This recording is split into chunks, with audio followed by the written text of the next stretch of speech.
Dear Lauralii, after Dyfus's involvement, when they first showed up, I came across some information that I apparently was not supposed to know. And granted, I've come to understand why it was done now, but the betrayal that I had felt at the time left me unreasonable for years. Your grandfather is the one that called Dyfus, my father, and that put a lot of strain between my husband and I, your dad. He became very resentful and very hateful towards me and my family, and I became very hateful towards my family. Someone who was at the house when they took you, and again, I'm not saying names, they put a letter on my father's car threatening their lives to get you away from them, especially after we found out that they betrayed us. So you ended up in the foster care system with the woman who has adopted you right now. She took you in when you were about a little over a month old. Your father and I eventually went back to Ford's and we underwent some of their psychological evals, which I'm sorry, but they're absolute jokes. They would sit us in a room with this really old guy who would hand us a piece of paper saying, "What would you do in this situation with your child?" They were asking if you, Lauralii, behaved the same as other children and how we disciplined you. You weren't even a year old, you were only a month old. So I put neutral for most of them, and apparently those were the wrong answers. But none of it made sense. You didn't do anything. All you did was cry a little, pooped your pants, and went to sleep. So they decided that we needed parenting classes, which we took. And we were only allowed to see you for an hour a week, every Friday, like clockwork. And during that time, your father became much more resentful towards me. I was completely alone. I didn't really have any of my own friends. I was now alienated from my family.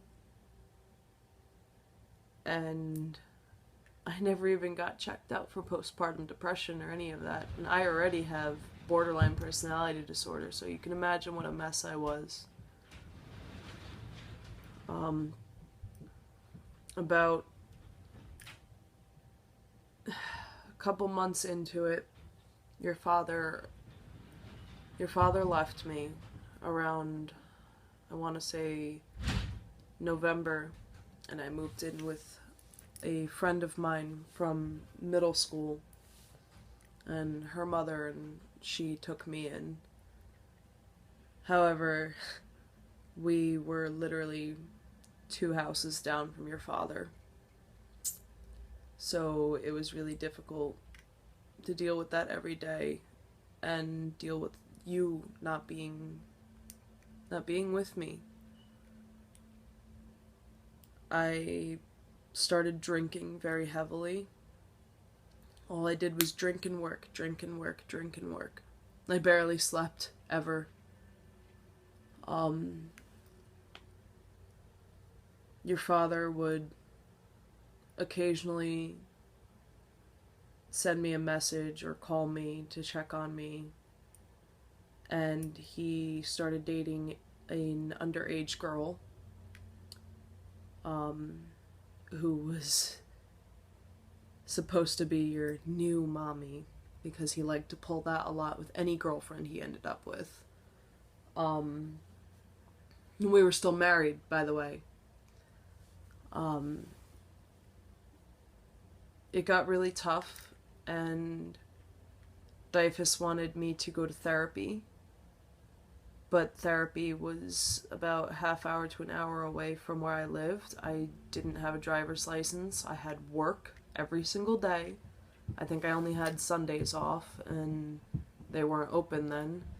So it became, do I do everything that DYFS tells me to and be homeless because I can't pay rent, starve because I can't afford food because I'm going to lose my job? Or do I have to skip some appointments to make sure that I'm okay? And for some reason, these people didn't understand this. They didn't grasp that concept. They gave your father the same issue with that. He had work, and they would bitch him out if he didn't jump when they said jump. We were only 20 years old, man. And that was 2012. And once it hit December, it reached a real boiling point for me, where everything went completely and utterly wrong. And like I said, I'll explain that in the next video, because it's gonna take me a while to find the words for it. But, you know, the reason why your grandfather called was because your father had been very, very mildly abusive towards me. Usually it was just things he'd say. He burned cards, pictures. He'd harass me, he'd call me names. He cheated all the time.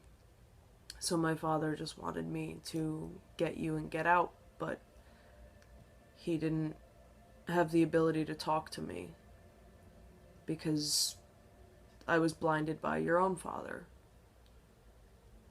And it was really, really tough. So I know he meant to do it to protect us and give us a fresh start. And it's taken me a long time to understand why they did it. But it was the fact that I was lied to straight to my face when he and his wife blamed my mother and said that she had done it. And then DYFS showed me the paperwork. And I was alone. I didn't have you, I didn't have my family, and I was losing your father. But these people, they don't care about that. None of them do. So I will pick up with December of 2012 in the next video. As always, I love you more than anything in the world, and I miss you. I miss you so goddamn much.